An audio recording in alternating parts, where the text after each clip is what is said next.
We're going to go through every single thing, and I've got a great team behind me that's going to help me get the job done. I want this to be the place that people come to. There is going to be an energy to game time decisions that you will feel night in and night out. We are going to hit every single one of those markets that you need to know about. We will have everything at our disposal, and we will use that to our advantage. There is not going to be a better place, I promise you, than Game Time Decisions. I'm Kevin Walsh. Tune in to Game Time Decisions weekdays on SportsGrid. The game is on. The stakes are high. But the action isn't just on the field. He's rearranging that ring. Get it inside! SportsGrid's in-game live. Your ultimate second screen experience. A little flyer, couple of 18.5-point live line. Every prop, every play, every day. Anything can happen. It's complete chaos. It's smarter to be on SportsGrid.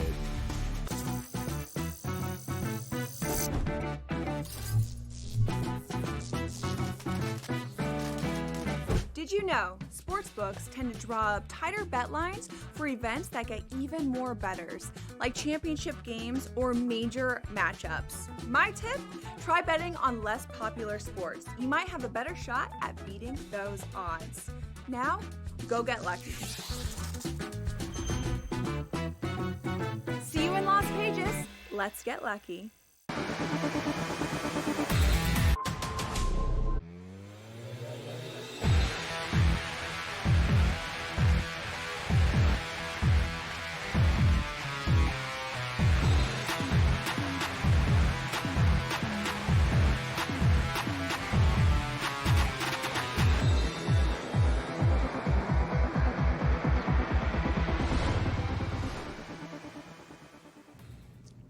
And welcome in. It is in-game live game day here on a fabulous Football Friday. Not just for stats and trends and predictions, but actual couple games being played. 2 preseason games. We got a little CFL action as well. We got a full slate of Major League Baseball. We got a WNBA slate. We got 5 games. See if some trends can continue in the WNBA, including up in Canada, where we have a game tonight, believe it or not. So a lot to get to, including our SGPs. We got our Black Cloud, and we got our 5 on the line as well. So busy 2 hours, hopefully making a couple shekels along the way. Scott and Gabe. What's going on, Gabe? How are you tonight, bud? Yeah, I got to tell you, Scott, a basketball game that I could have gone to.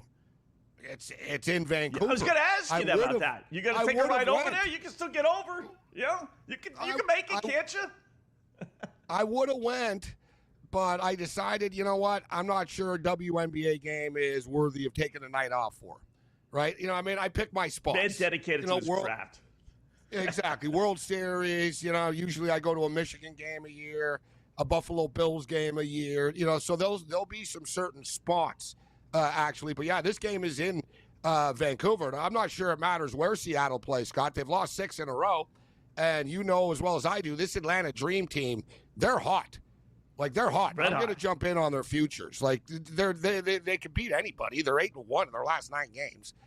They're so good. They got Brittany Griner coming off the bench right now. Like, they're good, this team. So, yeah, we'll have a pick for this game a little bit later on. But this is a later game, isn't it, actually, tonight? Yeah. So what time do they tip off? I think it's 10 o'clock. They tip off at 10 o'clock Eastern. So you're right. I actually technically do have time to still go to this game. Yeah, catch the second half anyway, if you wanted to. So by the time we get off the air, you know what 10, it is, though, Scott? I'm going to the CFL game tomorrow. The Montreal Alouettes and the BC Lions are playing. And I'm going to an MLS game Sunday. So, So 3 days, it might be a little bit much for me. And I like to have a couple of drinks at these games, and I'm not getting any younger, Wetzel. So I need a little bit of recovery period here. You know what I'm saying? Exactly. You know what I'm talking about, right? Three days in a row of anything is a bit much at our age, Wetzel. You know what I'm saying? It really is. I tried 2 in a row the other last weekend, and it's just like, you know what, man? It's sad. We get too old for this stuff. You tell yourself depending you're on up where for you it. are. I'm going to go there. I'm going to do this. Yeah. So many times, tomorrow I'll meet you. Oh, yeah, I'll be ready. They'll be like, dude, you'll be hungover and you'll be sleeping all day. And lo and behold, it's like, I don't know if I really want to go to the game. I'll watch the game on TV. But I already bought tickets, so I'm locked in, Wetzel. But yeah, that's another reason. So yeah, big weekend. And just a quick thing, we'll get to the picks, but the Vancouver Whitecaps are actually really good, Scott, this year. One of the best teams in MLS, and they just signed Thomas Muller, who's like global superstar, and he's making his debut on Sunday. So there's a big weekend here of sport, but I do like that WNBA game later, and I know we got a baseball game going off the board here in a minute, and it's the Baltimore Orioles and the Houston Astros, guys. And you guys know, people that know my betting patterns know I'm not the biggest baseball bettor. I only bet overs in football and basketball, but baseball I don't run to the window to bet the over. But Scott, I'm sure you've seen the same thing that I've seen. We all know about Young and what goes on when he pitches. The Orioles are 2-8 in his 10 starts. All right, so number one, they don't win when this dude takes the hill. The runs just flow as well. The Astros are 6-2 in their last 8. Valdez has been hit a little bit, Scott, as well. Yes. And we got a 7.5 on the board tonight. Like, what am I missing, Wetzel, in this? Like, do you agree with me? I like the over this baseball game. Like, it should be 8.5, 9. I don't understand why it's 7.5, dude. Yeah, even if Valdez pitches well, you would say he's in a bounce-back spot. All right, unless he throws a shutout, he's probably going to give up a run or two, right? He's going to go 6 innings, 7 innings, bullpen comes in. Young is capable of giving up 10 or 8 runs all by himself. I mean, his ERA is almost 7. He's winless on the season. Yeah, I don't quite get why that would be 7.5. Astros at home figure to play a little bit better. Yeah, that's a little strange. But yeah, Brandon Young 0-6. He's from Texas. Is that going to get him all pumped up? I don't know how far Lumberton, Texas is to Houston. Well, I'm walking right into this. The guy's 0-6 with a 6.7 ERA, Wetzel. Guaranteed no hitter coming tonight. You know what I mean? Yeah, I'm walking right into the House of Mirrors at the amusement park here. But as we stated, guys, I mean, his last start, he gave up 6 earned runs. He actually didn't pitch poorly against the Cubs. We'll give him credit. 4 2/3 scoreless. There's been a couple of instances he's been okay, but you know what? So there's a lot of 4s and little crooked numbers in his game logs here. Houston should be able to put 5 up tonight as a team total, and I'm expecting Baltimore scores 3 at least. I'm going over 7.5. Yeah, that's one of those where sometimes you just make a bet and you can accept losing, just because you know what, it's a smart bet. You better to move. It doesn't happen. It doesn't happen. But, how could you? Yeah. How could you bet on another than that? You just can't. You just can't. So, nice little 2-1 last night with our 5 on the line. We only had the one game. We hit 2 of the 3 plays that we played, so not bad. We're now 208 up. 4 down, so what is that, 56? That's 64 games over 500 with our 5 on the line, which we'll do right now.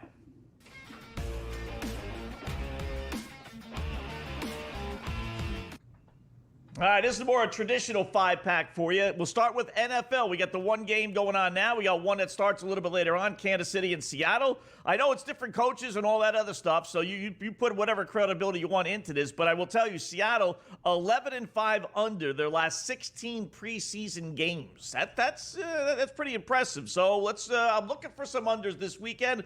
So let's go under 39.5 Kansas City at Seattle. Don't forget, Kansas City was one of the games in which the games did go under last week when it went 14-2 under their game against Arizona. So under 39.5 Kansas City at Seattle. Baseball for the next 4. How about San Francisco? 7-17 since the All-Star break, including 1-13 at home, which is where they are tonight.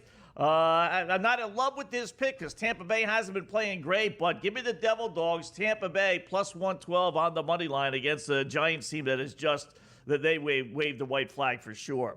Next up, one of the ones we won with last night, Arizona. Winners again last night. Now 28-9 against the Rockies, their last 37, including 7-1 their last 8. Don't overthink this stuff. Arizona minus the 188 against Colorado tonight once again. That brings us down to, how about the Angels, believe it or not, a positive Angels trend. They have beat the A's 8 straight times, 8 in a row. So, again, give me the Angels, minus the 116 at Sacramento against the Athletics. And then that leaves us with only one. How is an 8-0 streak not the number one trend? Well, we got the coup de grace of all coup de grace. How about the Kansas City Royals 17-3 against the White Sox, including 11-0 at home, which is where the game is. So, creme de la creme, numero uno trend, boys. Kansas City, minus the 175 at home against the White Sox again, beating them 11 straight and 17 of 20. Not a big number I would lay. I'd put them in a parlay, but I will do that. I won't ignore that trend, Gabe. Kikuchi on the hill for the Angels, Scott. You talked about the Angels' dominance against the Athletics. Doesn't this have just Athletics written all over it, though, with considering the Angels just swept the Dodgers?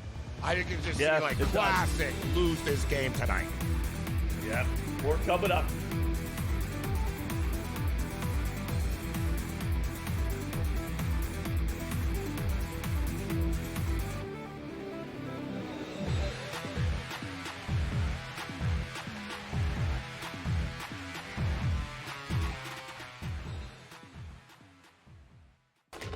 Enter into the magical world of McLuck.com, where even the smallest of spins can win real cash prizes. Adventure into over 1,000 of the best Vegas-style slot games. So what are you waiting for? Unlock your free welcome offer today.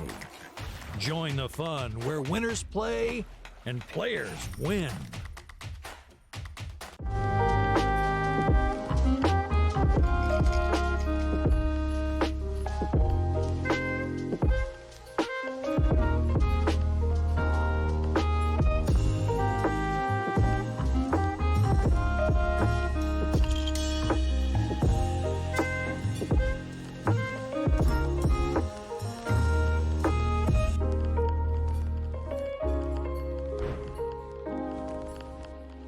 We're going to go through every single thing, and I've got a great team behind me that's going to help me get the job done. I want this to be the place that people come to. There is going to be an energy to game time decisions that you will feel night in and night out. We are going to hit every single one of those markets that you need to know about. We will have everything at our disposal, and we will use that to our advantage. There is not going to be a better place, I promise you, than Game Time Decisions. I'm Kevin Walsh. Tune in to Game Time Decisions weekdays on SportsGrid. The game is on. The stakes are high. But the action isn't just on the field. Rearranging that roof. Get it inside! SportsGrid's in-game live. Your ultimate second screen experience. A little flyer, couple of thoughts. 18.5-point live line. Every prop, every play, every day. Anything can happen. That's complete chaos. It's smarter to be on SportsGrid.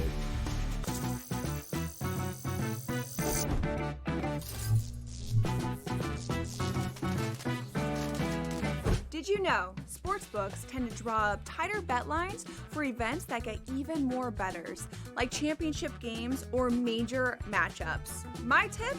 Try betting on less popular sports. You might have a better shot at beating those odds. Now, go get lucky. See you in Lost Pages. Let's get lucky.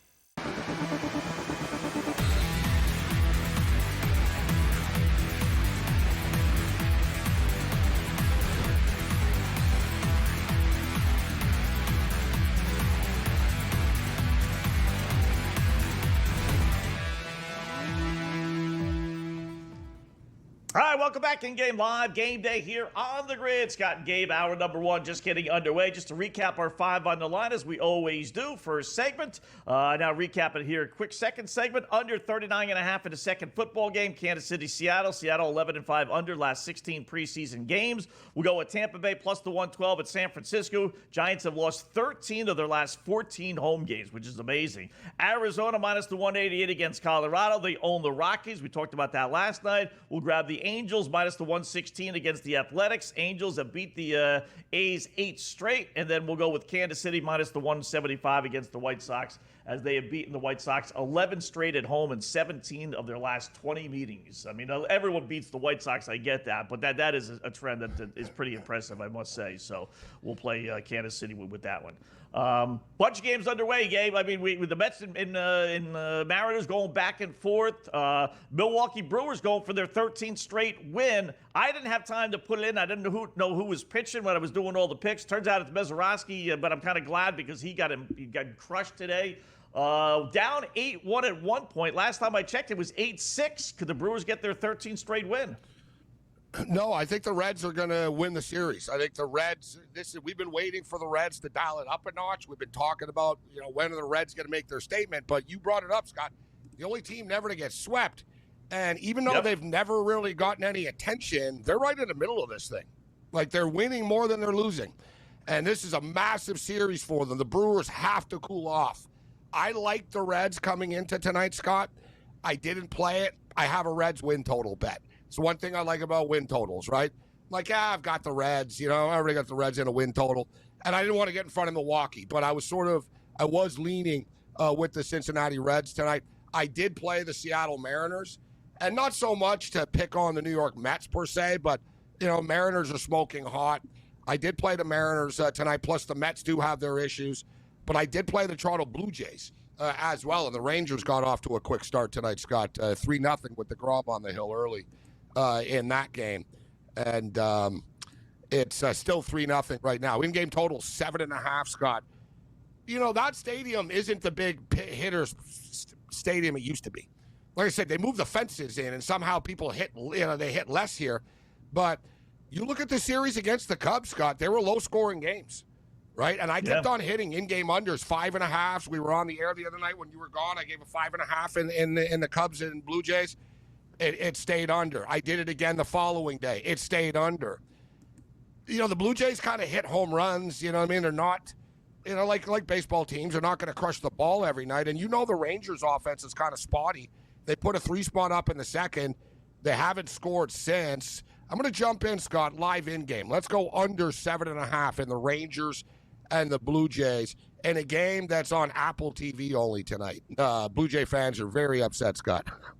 The game, normally every Blue Jay game is on in Canada, not just Toronto. Right. They're on nationally, nightly.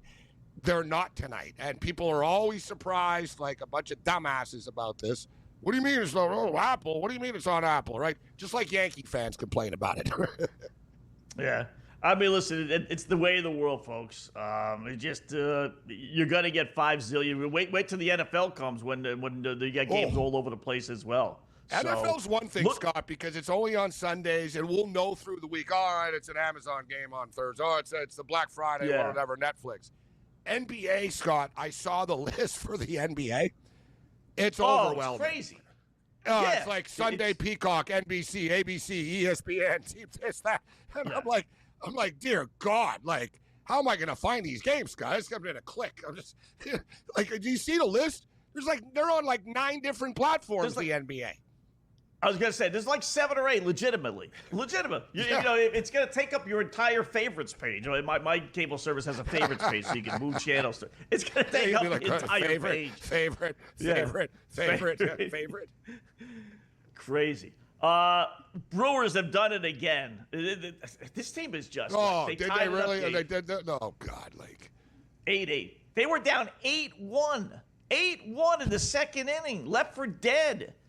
And we're only in the fourth. It took them 2 innings to tie it up, 8-8. Yeah, they're still getting plus 210, which is crazy. I can't believe it's the fourth. Dude, how about the over 21.5, Scott? How do we not play that? We're already at 16. Have to. You have to, right? I mean, how are they not going to get 6 more runs? You're only in the 4th inning, for goodness sakes. And it's a tie game. I'm jumping in. So you always, I like action that. Tonight. Live action tonight, guys. Under 7.5 for the Blue Jay game, and a complete opposite, Wetzel. Over 21.5. There might be more runs in this game than that Falcon-Titan game. Let's hope so, because we were on the under, you and me. Yeah. You know what? I do like the, by the way, I found some crazy stats we'll get into here in a little bit. Basically, the bottom line is things figured to reverse themselves. Favorites figured to cover since they all lost last week, and then the underdog or the overs are going to be, or the unders are going to turn into overs this week. That's, you know, the short version of it. So I did look for a bunch of unders. I like both unders tonight. I played the under in the Tennessee game against Atlanta. And again, Atlanta was one of those games, obviously against Detroit. The game got stopped late in the third quarter, but that was on pace for an under at 17-10. You would have needed a couple 17 points. So it may have. We had a couple miracles, but at least, you know, I thought Tennessee was going to go conservative. Atlanta went conservative last week with their quarterback play. So to me, that had, 17-7, 17-10. There were a lot of lucky overs last week, though, Scott. You brought it up earlier in the week. It wasn't like they sailed over. There was a lot of, whoa, I can't believe that game went over, right? That sort of, everything fell into place for the overbettors. I said earlier in the week, and I said on the podcast, and I don't believe in blindly betting every game one way. But I said, Scott, and I'm sure you'll agree, if we blindly bet every game to go under this week in the NFL, I promise you we will come out ahead. Yeah, I've done stuff like that before. In fact, I do it quite a bit. Sadly, well, I've done will it too, bet and like it doesn't work out well. Yes, it doesn't work out. It's always easy to say. One time it doesn't work out. No, you know what I did, though? Like, I was stubborn, and some years it works. Like, NHL playoffs start. I'm going to take every game to go to overtime. Some years, dude, you really kill it. Some years, it doesn't. Like, it's just, you know what I mean? But it's, you know, so we can talk about that on the other side, whether you blanket bet things. More coming up in Game Live.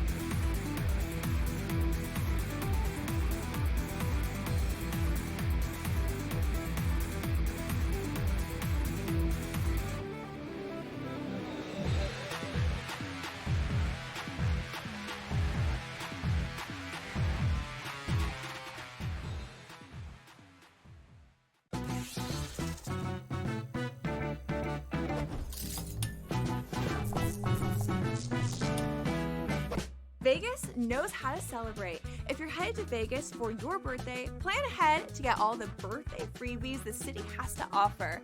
Just by showing your ID, you could get free cash play, scratch cards, drinks, and food at various venues on the Strip. Now, go get lucky. See you in Las Vegas. Let's get lucky. He said that was his decision, not a smart baseball play. Like, shut up, Dave. Like, you know what I mean? Like, really. If Ohtani wants to steal third base on his own, let him steal third base on his own, bro. Like, he's Shohei Ohtani. He made the call. He was wrong. He was out. Okay. I wouldn't have called him out for it. In-game live, only on SportsGrid.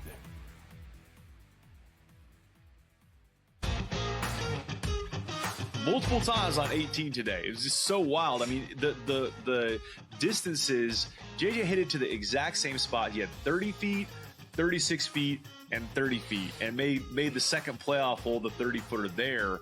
And then they go to recut the hole, which I like. I like that, by the way. Oh, I thought it was great, but I'm like, dude, he might hole out from the fairway. Like, they cut the hole where he's hit every single approach shot. The Smiley Show, only on SportsGrid. What would you tell the people right now, though? Like, okay, I like the Rams heading into the season, but I'm not sure about Matthew Stafford because people want to get their bets in. People want their team totals. People want to bet week number 1 here. So what's your prognosis on the Rams? We'll talk long-term in a second. Week number 1. Are we just going to say, like, yeah, he's ready. Bullets are flying. He looks great out there because he is a tough dude. But again, a back injury for a quarterback trying to get all that torque on passes, usually not good. The Early Line, only on...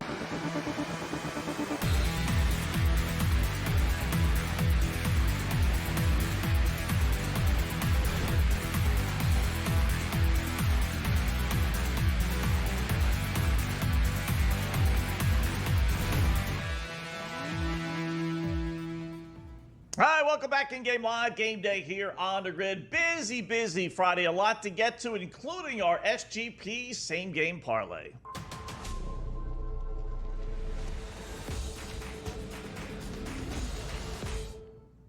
We almost hit this one last night, except for the goofy fifth inning bet that I probably shouldn't have thrown in there. So that said, let's go right back to the well. Arizona versus Colorado. Favorite saying we have here is that don't make this stuff harder than it has to be. So we hit with Arizona over the weekend at the 20-1 shots, and we're going to kind of go right back to that one. Like I said, we nearly hit it last night except for the fifth inning. So we're going to use Arizona again, minus the 188 against Colorado. We're going to use the team total, and that was a smart thing last night because the game did not go over. I mean, what exactly happened, I feared would happen. Arizona would win like 8-2, and the game would sneak under. So right back to the over 6.5 Arizona team total versus the game total. Going to use over a half a run fifth inning. So Saturday we had to get 3 runs or more. Last night it was just Arizona win the fifth inning, which killed us. So now I'm going to go even more conservative and just say somebody score like Colorado did last night in the fifth inning. So somebody score in the fifth inning. I'll stick to that fifth inning. The Polish, German, Irish, Italian all fighting together, making me stubborn. Then we're going to use third inning tie. Why third inning? I don't know. I think we're going to get some runs in the first. We could still get it in the second. Then maybe the pitchers settle down or we get relievers. So let's hope for a 0-0 or maybe 1-1 tie in the third inning. Corbin and Carroll to get an RBI. Cattell Marte to get an RBI as well. They both had RBIs last night. It's kind of goofy. It is. We're playing with house money since the weekend stuff. Pays almost 12-1 plus 11.85. It is. It is. I'm getting to like these inning bets, though. You ever do I that can tell. when You're addicted to them. I am. I'm starting to like these things. It gives you like a separate little buzz. It's like a scratch-off ticket inside as you wait for Lotto to be drawn. You need to hit them, obviously, but yeah, I kind of like these inning bets. They're goofy. But this is a random one you've got here. You're like the guy at the window upsetting everybody, slowly putting the same game parlay. Yeah. Maybe the fifth inning and the third inning. It's one of those wild ones, but it doesn't take much to hit. We talked about it, like when you're, blindly betting something, and you're almost doing this. You're blindly betting some crazy same game parlay every night, and they don't have to win every night, right? You hit one at 20-1 and 9-1. I mean, that buys arguably 20 days, etc. Right? I remember, Scott, years ago, I used to go to this restaurant daily, and there was a waiter.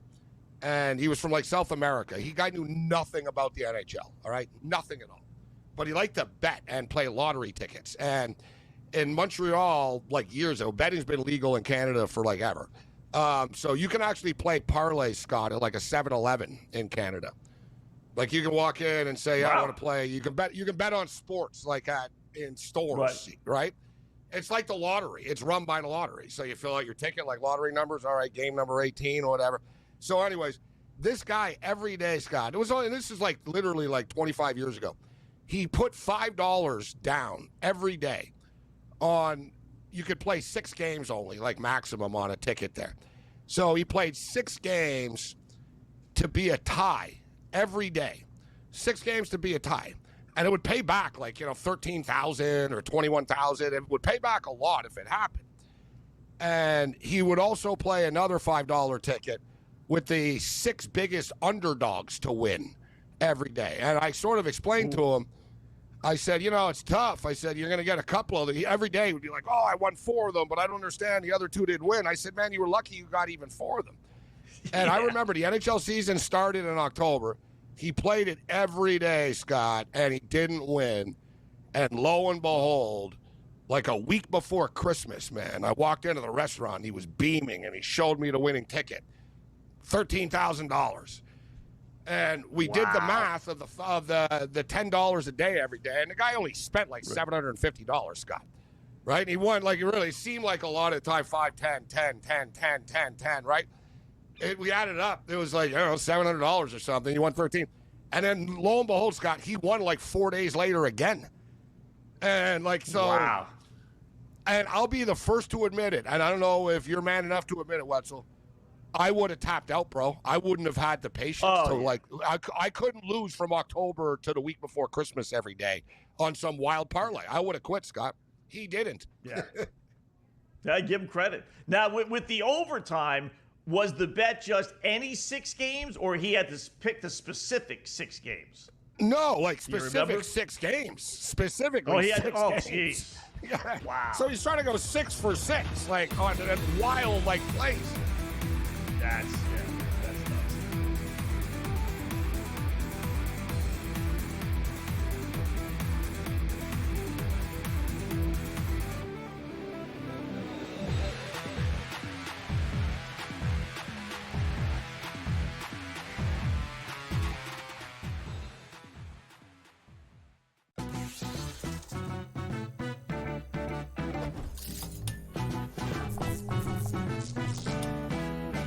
Vegas knows how to celebrate. If you're headed to Vegas for your birthday, plan ahead to get all the birthday freebies the city has to offer. Just by showing your ID, you could get free cash play, scratch cards, drinks, and food at various venues on the Strip. Now, go get lucky. See you in Las Vegas. Let's get lucky. He said that was his decision, not a smart baseball play. Like, shut up, Dave. Like, you know what I mean? Like, really. If Ohtani wants to steal third base on his own, let him steal third base on his own, bro. Like, he's Shohei Ohtani. He made the call. He was wrong. He was out. Okay. I wouldn't have called him out for it. In-game live, only on SportsGrid.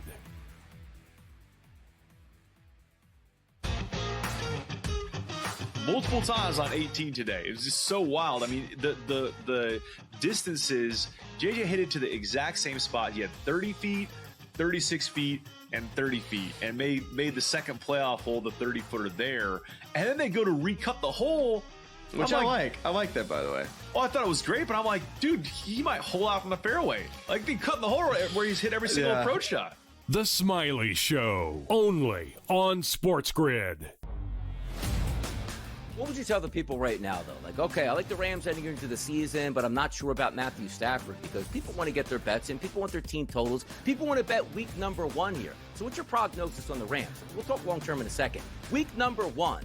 Are we just going to say, like, yeah, he's ready. Bullets are flying. He looks great out there because he is a tough dude. But again, a back injury for a quarterback trying to get all that torque on passes, usually not good. The early line, only on...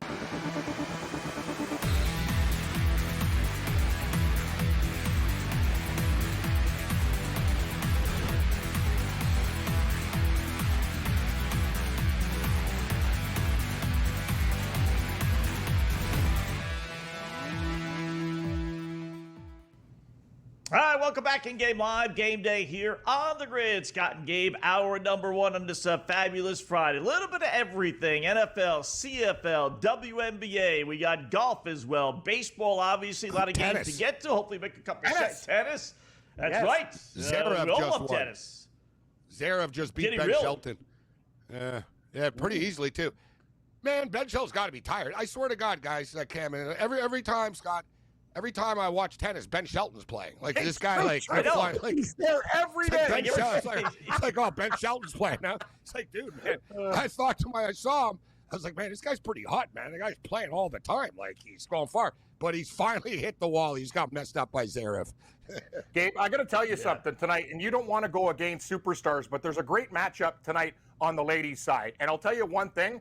Paolini might not be as good as Coco Gauff, but one thing I know, she's beat her head-to-head 2-0, and she's plus 188 on my FanDuel account. Ooh. So I got to admit, no lies, Morency, I gave you that Towson pick. Tennis has been good, but I was wrong that night when the match got suspended. She won the first set and then lost the tiebreaker. It was heartbreaking. But this is a very good pooch tonight. Paolini from Italy, Gabe, 2-0 versus Gauff. Really good form. Both players are good. We saw Gauff losing in the Canadian tournament, Gabe. She's amazing, but she can also be beaten, and I'm getting almost 2-1 on a very talented underdog. That match is a little bit later on tonight, guys.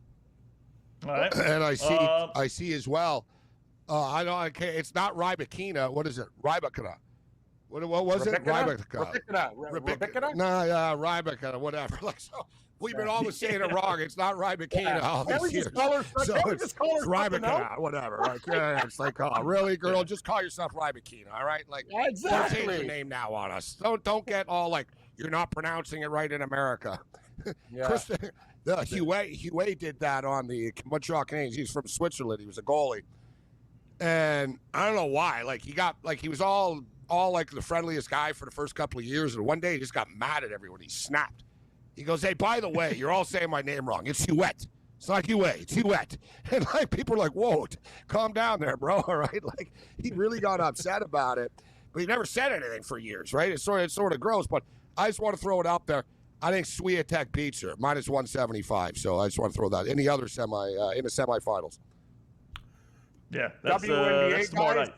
So. Gabe and I were talking about on the program, Scott, and we almost got Atlanta close to 13-1 this week when we were doing the podcast. They're down to 10-1 on FanDuel, but they're a very hot basketball team right now. And in this league, I think that's a great price for the Atlanta Dream, missing some of their stars too. But tonight, I kind of like the underdogs here where we're going. You know what? Dallas is down 3. I don't mind the Dallas Wings getting 6.5 on my account right now. Even Chicago, they're hanging with Golden State. Maybe I know it's a horror. Like Golden State's been playing great, but maybe this is the night they kind of just barely get it done. But 7.5 live with the Sky. But Gabe, I'm taking the Wings at plus 6.5. Not sure what to do with this Fever Mystics game. I wouldn't be shocked if the Mystics made it a game as well. I'm kind of looking at all the WNBA underdogs later on. Though, when we got that Atlanta Dream game, is that tomorrow, Gabe? That one? That's tomorrow, correct? No, it's tonight.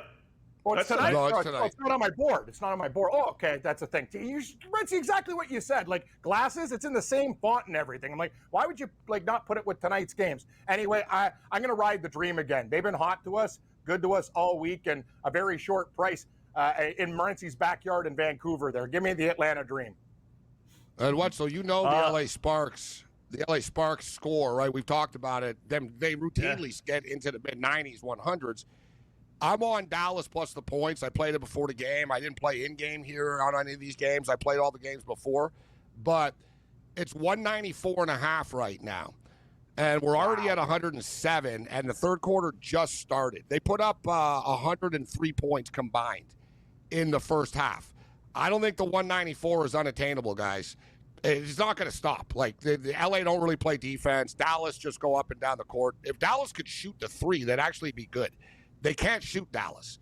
But Paige Beckers is a stud. It's 55-53 right now. Yeah, and I got her over point prop over 19.5. I also played Kelsey Plum over 19.5. But, yeah, I think I'm already on the Wings, Cam, so I hope that they do hang around. I'm getting 5.5 with them. I rarely do the money line parlay thing, but I did it tonight. I took the Valkyries to beat the Chicago Sky and the Indiana Fever to beat the Mystics, but it was minus 150 still, so it's not wasn't some great, look at the odds or something, but I didn't want to lay the points. You know, another thing, guys, you notice the Valkyries, 157.5, Scott, they've been higher scoring on the road, this team. Like, dude, their game against the Mystics sailed over. Now this one's going over as well right now, and later on, we talked about it, I'll be on the Dream as well. Baseball, I played, guys. What do you think about this Mets-Mariners over? We're literally heading into the bottom of the 5th inning. Seattle's already got 4. The Mets came back with big number. They're winning 6-4 right now. I wish I had the over in that Milwaukee game. Oh, my God. 8-8 in the top of the 5th. Brewers and the Reds who are fighting for a playoff spot. But I know the way the Mets can implode. We've seen them versus Atlanta give up a lot of runs, and Seattle could hit. So let's go with over 13.5, Mariners and Mets. Mm-hmm. Yeah, they've already blown 2 leads already tonight. So they were leading a couple different times. That's for sure. You know, I like, how about the Red Sox getting plus 116 at home against Alcantara and the Marlins down 1-0. That's not bad. It's not bad, Scott. I'm just going to stay away from that game tonight. Alcantara, like, it's early, and he looks like he has his stuff, and I don't want to get involved there. And kind of like, I don't want to say this, Scott, you're a Red Sox fan. I'm a Blue Jay fan. I don't want to be cheering for the Red Sox in any form or fashion tonight. Not even talking about currency. Like, I kind of, they're down 3-0 to Texas. So, I'm going to stay away from that game. Later on tonight, Gabe, I don't know what you're going to do with this Dodger game, but they got to stop the bleeding. Huge series with the Padres. Padres, big price, too. Very big price. If you like the underdog, but Kershaw's in pretty good form. Hey, Gabe, look at the Houston Baltimore over under now. You talk about rat-you-know-what written all over it. It's at 5.5. 5.5 in the bottom of the second. It was 7.5 to start. I mean, did Jim Palmer drink the fountain of youth, and he's all of a sudden turning into Camden Young here? I mean, 5.5 in the bottom of the second. J.R. Richard, Scott's pitching for the Astros tonight, too. Yeah, I mean, wow. It's pretty wild. The Astros are one of these weird teams, though. They don't hit sometimes. So this might be one of these nights, but it's way early. And I'm not panicked about the 7.5. So good eye, Wetzel. Like at 5.5, like why not jump in on it? And Milwaukee's got something going on here too, but they got out of it. They had runners on first and third. Milwaukee nearly just took a lead, so we're still tied at 8 in that baseball game. Other games. Phillies just put 3. What do you guys think about the under in Chicago and Kansas City? Noah Cameron's been pretty good for the Royals. Kind of an underrated story coming up from the AAA ball and just sticking with the team. He's been fantastic. It's early in this game. It's bottom of the second, 8.5. I don't see a lot of runs with the Royals and White Sox tonight as well. Are you guys going to bet the Rockies getting plus 165 at home, or are you pumping the brakes there? They've been better lately. Nah, can't bet the Rockies. You can't bet the Rockies. They got murdered last night. The night we took them, though, the other night, like, I guess they can win a few games. And hey, you bet the Rockies at like plus 165.70 and they win. It's like, hey, I won 1.7 bets, but you're right. I'm not even that stupid tonight. I'm going to lay off. Too much WNBA. You know what's going to happen, guys? Like 5 to 10 years from now, right? You're going to be telling a friend, yeah, I remember we had back-to-back years. The Chicago White Sox set the all-time record, 42 wins. And then the following year, the Rockies broke that record and only won 37, 38 times. Oh, it was the easiest thing. They lost every single game, right? And then your buddy's going to say, hey, well, how much money did you make? You must have made a fortune that year betting baseball, right? And we're going to say, no, we didn't bet the Rockies. We didn't bet against the White Sox all the time. You know, so well, you know what's interesting, this is Scott? a gift. We're getting a gift right now. It is. You're right. It is. And it's always frustrating. I always hate myself too, Wetzel, at the end of years when I look back on some of these trends. I'm like, all right, why am I not like rich right now? Like they were giving it to us. Like you said, they were giving it to us. But the White Sox aren't even the least profitable team in their division. The Minnesota Twins have burnt more money than the White Sox have this year. Amazing. All right, more with Cam coming up next.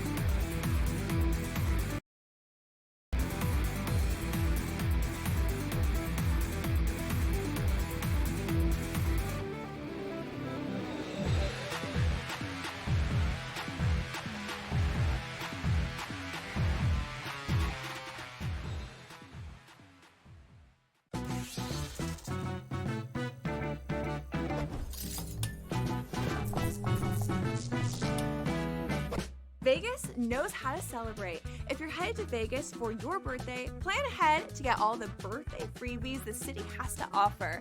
Just by showing your ID, you could get free cash play, scratch cards, drinks, and food at various venues on the Strip. Now, go get lucky.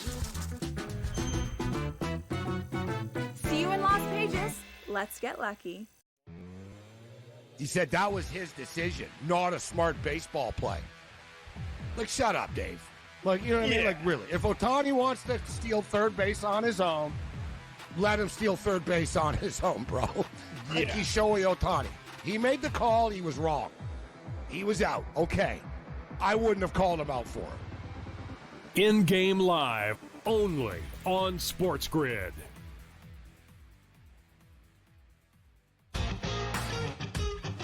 Multiple times on 18 today. It was just so wild. I mean, the distances, JJ hit it to the exact same spot. He had 30 feet, 36 feet, and 30 feet, and made the second playoff hole, the 30-footer there.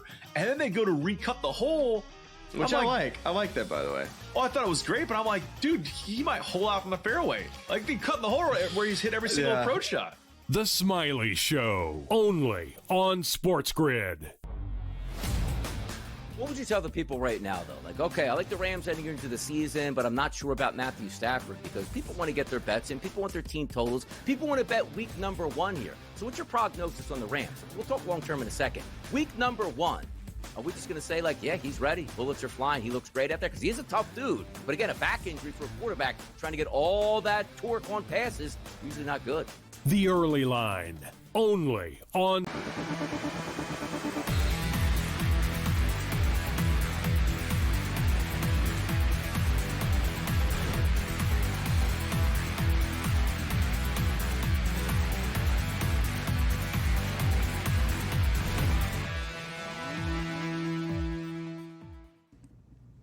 All right, welcome back in Game Live. Game Day here on the grid. Scott and Gabe talking with our good buddy Cam Stewart, who we always will on Wednesdays and Fridays. Let's turn our attention to some football here, Cam.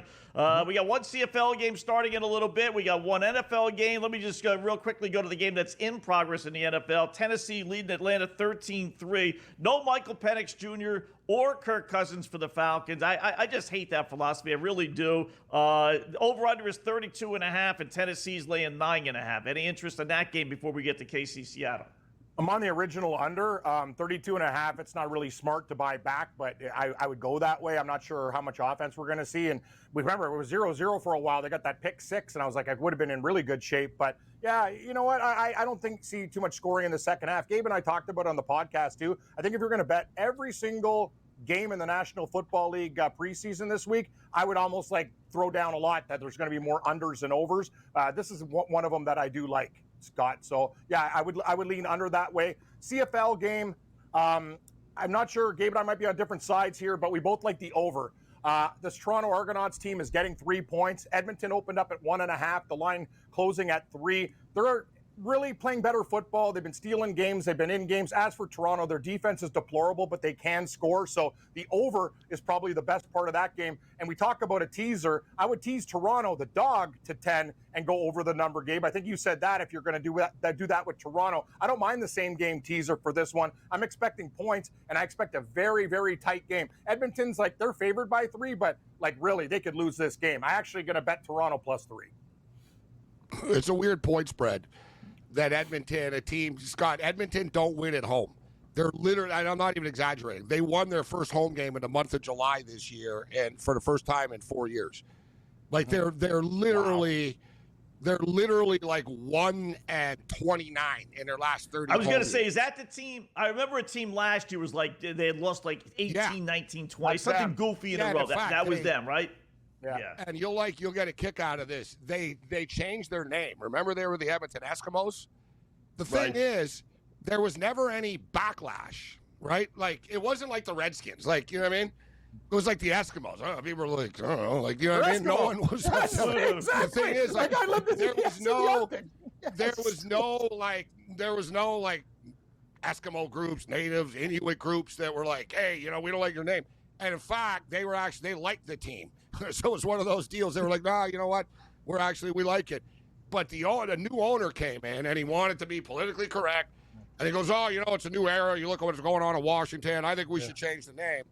And it was like, nobody asked you to change the name. And people like the name. You got a big tradition. And then they changed the name, Scott, and they didn't win a home game for 3 straight years after. So people blame the name thing. You son of you guys. Yeah. And now it's snowballed into. I'm not going to go to a game until you change the name back. But as I stated, look at Washington. People complain about like the Washington football team name, and the Commanders is a stupid name. Whatever. Jaden Daniels is so good. No one cares what the name is. You win games, no one cares what your freaking name is. If you suck and you change the name, then, you know, old-timers are going to bitch about it. So it's just one of those weird deals. Edmonton are like a team that blow it all the time at home. They always lose heartbreakers.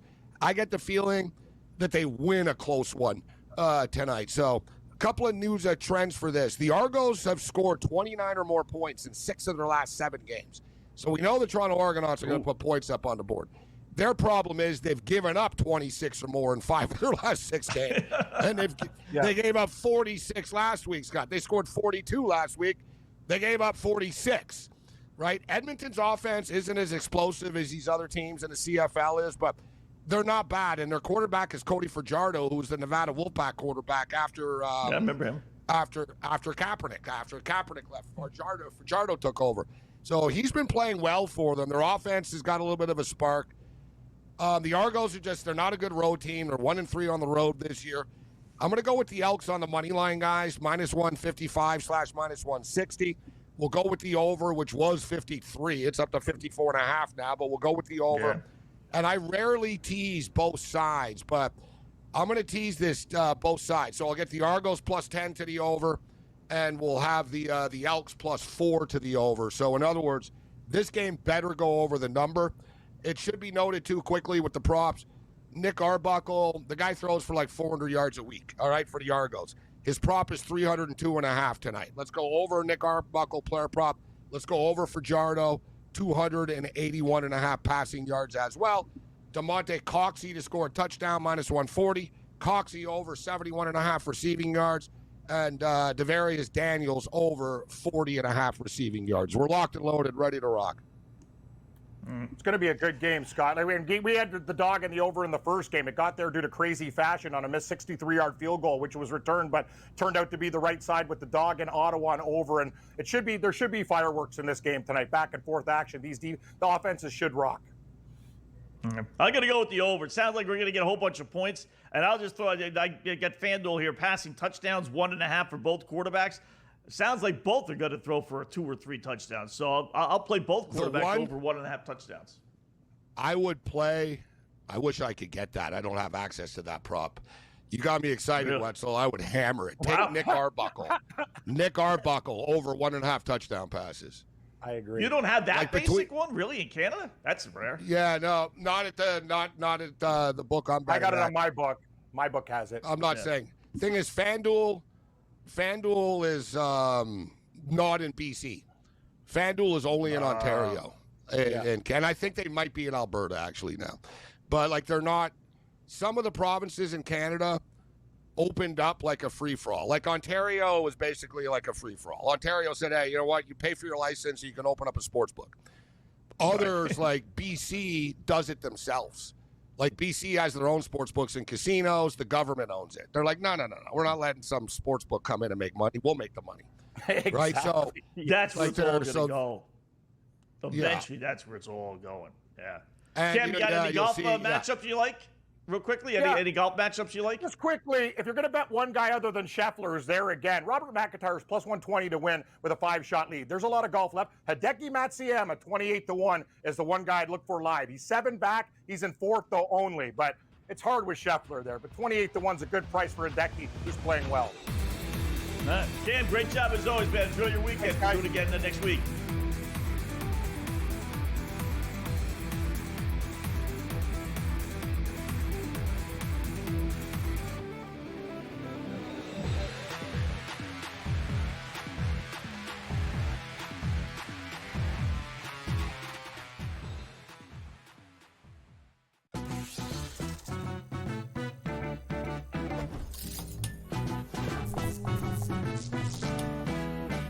Vegas knows how to celebrate. If you're headed to Vegas for your birthday, plan ahead to get all the birthday freebies the city has to offer. Just by showing your ID, you could get free cash play, scratch cards, drinks, and food at various venues on the Strip. Now, go get lucky. See you in Las Vegas. Let's get lucky. He said that was his decision, not a smart baseball play. Like, shut up, Dave. Like, you know what I mean? Like, really. If Ohtani wants to steal third base on his own, let him steal third base on his own, bro. Like, he's Shohei Ohtani. He made the call. He was wrong. He was out. Okay. I wouldn't have called him out for it. In-game live, only on SportsGrid.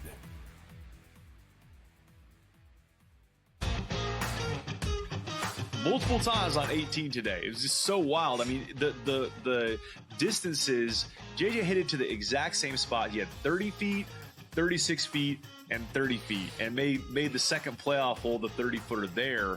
And then they go to recut the hole. Which I like. I like that, by the way. Oh, I thought it was great, but I'm like, dude, he might hole out from the fairway. Like, they cut the hole where he's hit every single approach shot.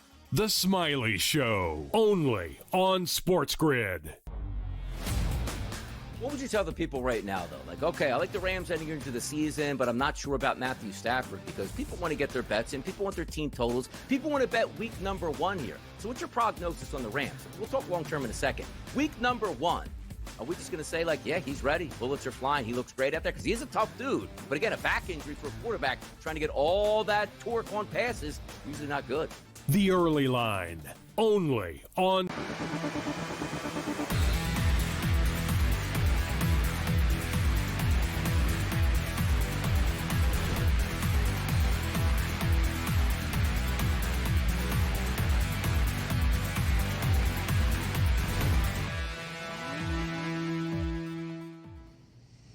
All right, welcome back in Game Live, Game Day here on the Grid. Thanks again, Cam Stewart, joining us as he will every day, every Wednesday and Friday during the football season. So, got a couple of things on our plate, including our Black Cloud Play of the Day.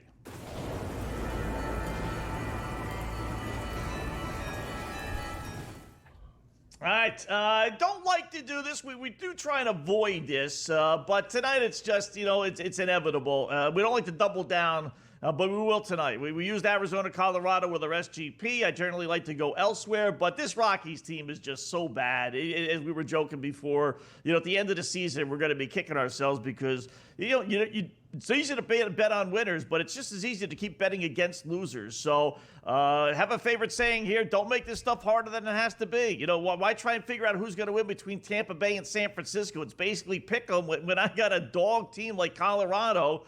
That's lost 9 of their last 11. I know they did win 2 against St. Louis, but they went right back to form last night, getting whacked. Arizona, believe it or not, 9-3 their last 12, and I know they're still on the outside looking in, but if the Mets continue to lose, and Cincinnati's playing Milwaukee this weekend, and oh, by the way, they're losing, blowing an 8-1 lead, the Diamondbacks can get themselves back into the picture here if they sweep, and it's a 4-game series, too, against Colorado. So they got tonight, tomorrow, and Sunday. They win those 4, and the Mets and Reds both lose a couple of games. Don't look down, but here comes Arizona. So, long story short, Gabe, give me Arizona minus the 188. I'm going to continue to play them all weekend until they lose. I know I'm going to have to go 3-1 or even 4-0 to win money. Maybe I won't play them Sunday. If I go 3-0, I wouldn't want to throw it all away in a game Sunday loss. But long story short, give me Arizona tonight for our Black Cloud play. I don't know how they lose. Well, I'm not going to say I don't know how they lose. Yeah, exactly. Yeah. It's almost me betting on them. Well, anything can happen, right? Anything can happen. But you brought up the number last night, and good point as far as them winning baseball games. They have been winning over the last couple of weeks, and we've talked about it. All it takes is a couple of weeks of winning, and suddenly the standings look a lot different, and your perspective is a lot different. But you brought it up last night, their dominance against the Rockies, and what do? They were up 7-0 or whatever after the 3rd inning, right? And I didn't get in on it, left it on the table. It's almost too good to be true. I was caught up in a CFL game as well, and I was thinking about putting Arizona in some parlays tonight. I'll just say, I don't know, I have a weird feeling about tonight, Scott, and these games. Like you see, look, like now we got a 6-5 game at City with Seattle. The underdogs are barking. At least they were. The Phillies just took the lead, though, right? It was 2-2 there, so the Phillies are up 6-2 there. Rockies up 1-0, top of the second, Scott. Right, so there you go. Let the stress begin. Yeah, now you got an even better number, minus 125. Pittsburgh beat the Cubs, too, this afternoon. Another underdog. Yeah. So, that's one more dog. Boy, the Cubs, the Cubs are pretenders. Marlins, Red I don't know how you Sox feel tied. about them. Yeah, Although, Red Sox came back. You said it. You liked the Red Sox when they were down. I didn't disagree, Scott. The problem was they were only plus 100, so it wasn't like, what I mean? It was great odds. But who's the pretender? The Cubs. You can't be losing to Pittsburgh. They had a nice season, but they were supposed to win that division. Yeah. They didn't get aggressive at the trade deadline, sort of like the Red Sox. The Cubs are they're one of these teams, like you have money, right? You know what I mean? Yeah. You use your stadium and this tradition, and you take your fans for granted. But the Cubs don't hit the ball, Scott, now, and Crow Armstrong, who was killing it before, is not anymore. Right, he's another one. They just don't hit the ball. Look, they scored 2 runs today. Yeah, against Pittsburgh. I mean, yeah, they scored 1. Scott, they had 2nd and 3rd yesterday against the against the Blue Jays. So was it 2 days ago or yesterday? I think it was yesterday actually. All these days get caught up. It was a day game. They had 2nd and 3rd in the 8th inning with nobody out, and they didn't score.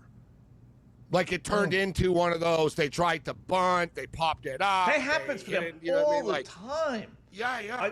They just crazy. Yeah. They have to lead the league in runners left on base. I see them runners in all scoring the time. position. Yeah, runners in scoring position. Yeah, exactly. With less than 2 out too. It's just like, they're pretenders. They're not. They don't have the starting pitching. No, the National League. The Dodgers are, dude, almost everyone's for real. Like, San Diego are for real. You can't say they're not for real. Like, they're for real in the playoff series. The Dodgers are for real in the playoff series. I don't want to, you want to play the Phillies in a playoff series? That's not a lot of fun. And then you got this Brew Crew team, Scott. Like, the National League is a gauntlet right now. Really is. It's got the postseason and the NL is going to be a lot of fun. A lot of fun. All right, hour number 2 coming up next here on the Grid.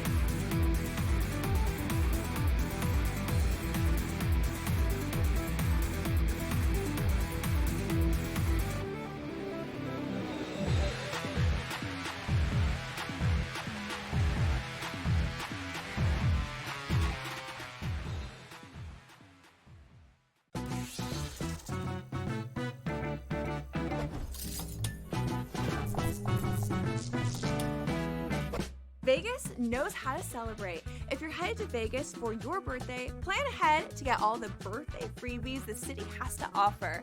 Just by showing your ID, you could get free cash play, scratch cards, drinks, and food at various venues on the Strip. Now, go get lucky. See you in Las Vegas. Let's get lucky. He said that was his decision, not a smart baseball play. Like, shut up, Dave. Like, you know what I mean? Like, really. If Ohtani wants to steal third base on his own, let him steal third base on his own, bro. Like, he's Shohei Ohtani. He made the call. He was wrong. He was out. Okay. I wouldn't have called him out for him. In-game live, only on SportsGrid.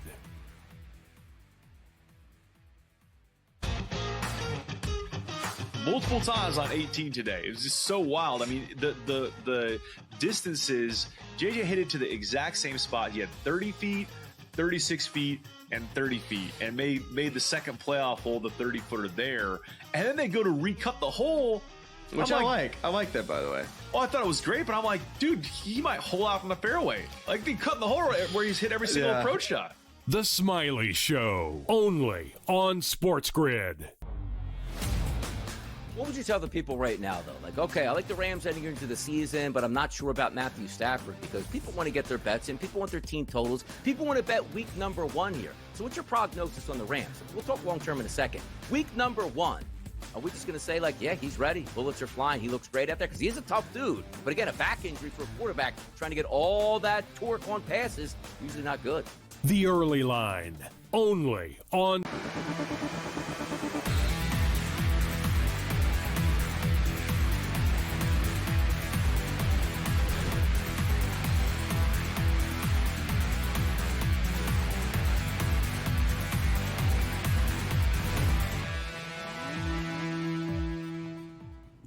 All right, welcome back in Game Live, Game Day here on the Grid. Hour number 2 of our 2-hour extravaganza. Scott and Gabe. We got George Kurtz coming up in about 10-15 minutes. We'll go over some baseball, a little NFL with him. We do have football, and we got a little bit of everything tonight, including WNBA, some baseball. Good thing about baseball tonight is you got some good teams, favorites that are actually losing now.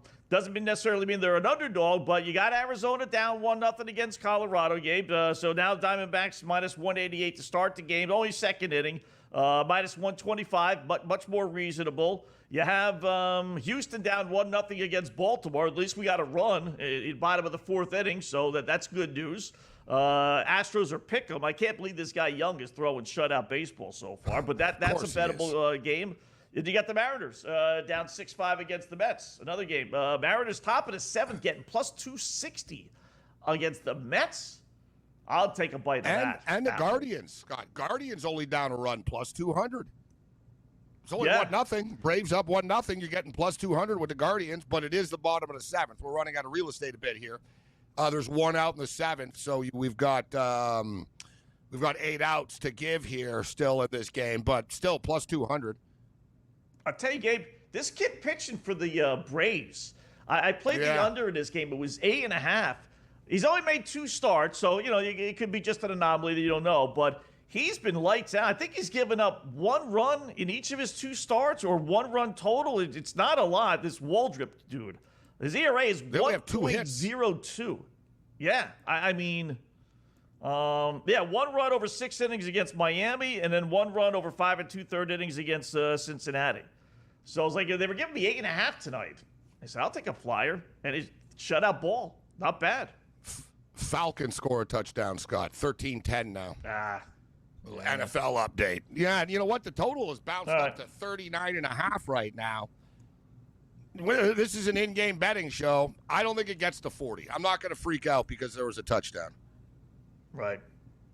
Easton Stick is still in there. Looks like he's going to play the whole way, or at least three-quarters, That's the I'd problem. imagine. I was hoping Emory Jones was going to get in here, right? You know, Emory Jones can't move the ball. We saw that last week.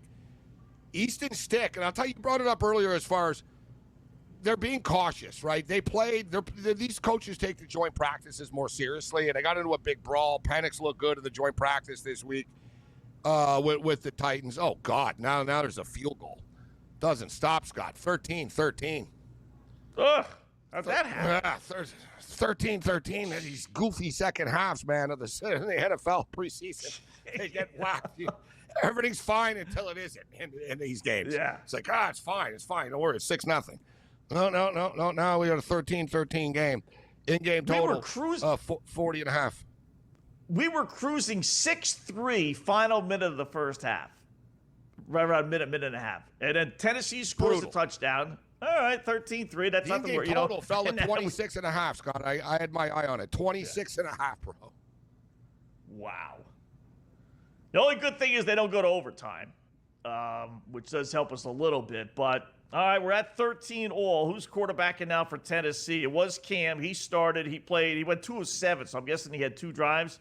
Brandon Allen, there must have been a quick turnover, all right, a fumble, a kickoff, or something goofy like that for those 10 points. So I was going to say, though, about Cousins, about not playing Cousins at all.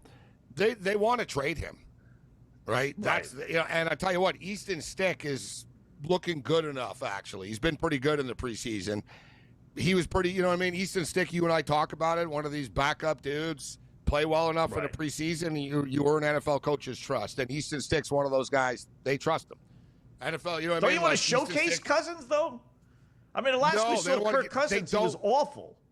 I know, so but what can you showcase him with backups? You know what I'm saying? You don't have Drake London out there. You don't have Kyle Pitts. You don't have Bijan Robinson. So that's the thing. They're scared of making a little bit. And, Scott, just like politics, I thought it was funny today. I saw Raheem Morris talking about how great Kirk Cousins has looked in camp this year. Yeah. Sure. There's a lot of that league stuff. Kirk Cousins really looks good. Penix is the guy, but, he's in shape. He looks like, he'd be the starter if it's not for Penix. Yeah, this is propaganda to send out the word to every other NFL team. Hey, you need them. You know what I mean? To me, Scott, the one team, let's keep our eye on this, the Rams. If Matt Stafford's back, is as bad as it, but they got Jimmy G, though, right? So, but the NFL, man, someone's going to get hurt, Scott. There's going to be a quarterback situation before the season starts. You know what I mean? That's why they're not playing him. The propaganda, how good he looks in camp, and they don't want to get him hurt. And they don't want him to look bad in a preseason game with a bunch of stiffs, and then people are like, oh, God, he's terrible. What was I even thinking of bringing this guy in? Right. It's a lot of money. He's got a goofy contract. Because, honestly, if he really was that good, listen, they got him locked in for 3 more years. So, realistically, they could say, all right, he won the starting quarterback battle. 2 more. And it was front-heavy, the contract, Scott. So the Falcons really could cut him, and it really wouldn't be the end of the world here. Right. It's not about scenario. Well, 2 more after this year. Yeah, this year, then 2 more. Right. But enough where if he was to win the starting job, it'd be like, okay, that's why we draw you in. It was sort of 2 guaranteed and then 2 at the back end. So, yeah, you're right. So another, But someone's going to need him. And they'll eat the money, and the team will figure it out. Someone's going to need him. But he was bad last year, Scott. He's bad. Yeah. He's got no zip on the ball, bro. He floats the ball in.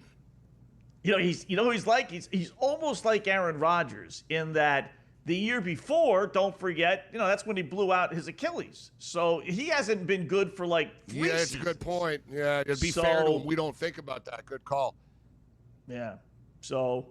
And I tell you, and everybody looks good in Minnesota too. I'm just saying, O'Connell's that good, that offense and their receivers and everything, right? Dude, Sam Darnold went 14-3 last year. 15-2, whatever the hell it was. Yeah, I think that'd be a good prop bet. Who's gonna win more? J.J. McCarthy in Minnesota or Sam Darnold in Seattle? I'll go that's JJ. a good one. I'll go with JJ too. Yeah. JJ's good. Seattle I'm a Michigan defense fan, is so pretty I good. believe in him, but JJ's good. Yeah. He's going to have his growing pains because he didn't play, right? Like, so right. He played, a quarter of half of a preseason game last year. He looked good and he got hurt. And now he came in here. I don't want to took too much of the joint practices and all this stuff, but he really lit it up this week. There was a sequence. He went 12 of 13 against the Patriots. He threw like 5 touchdowns. Like, he's good. He's an older soul, Scott. Like, he's one of those guys that he's not like a 22-year-old. You know what I mean? He's a Zen dude. Like, he's a good leader. And all you need to know about him, Scott, he won the high school championship in the state of Illinois. Then he went to that IGM Prep Academy in Florida where all the studs go to. He won that quarterbacks, league. yep. Yeah, he won that league. Wow. And then he won a national championship with Michigan. All he does is win. Everywhere he's been, he's won. Like, he's won. He won in Florida. He won a state. He won a state championship in Illinois. And it was the only time his high school ever won in their history, too, Scott, in Illinois. It wasn't like he played for a powerhouse. You know what I mean? Like one of these Texas schools. Oh, yeah. I took over for David Klinger and this guy and that guy, whatever. Case Keenum.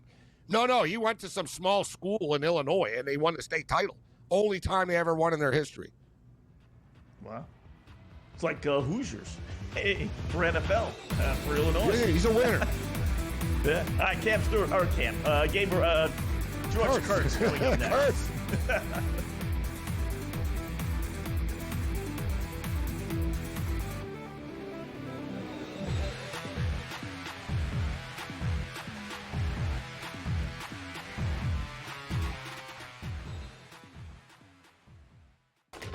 Enter into the magical world of McLuck.com, where even the smallest of spins can win real cash prizes. Adventure into over 1,000 of the best Vegas-style slot games. So what are you waiting for? Unlock your free welcome offer today. Join the fun where winners play and players win.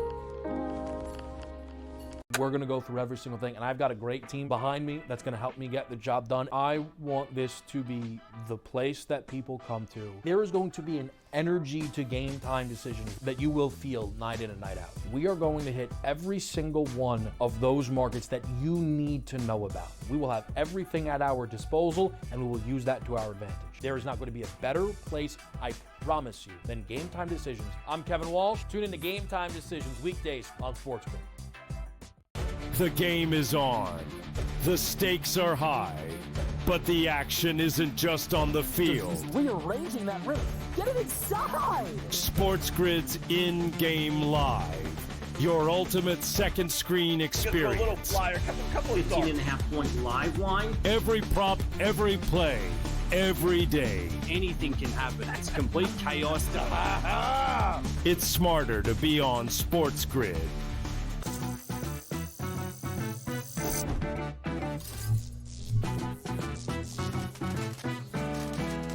Did you know sportsbooks tend to draw up tighter bet lines for events that get even more bettors, like championship games or major matchups? My tip?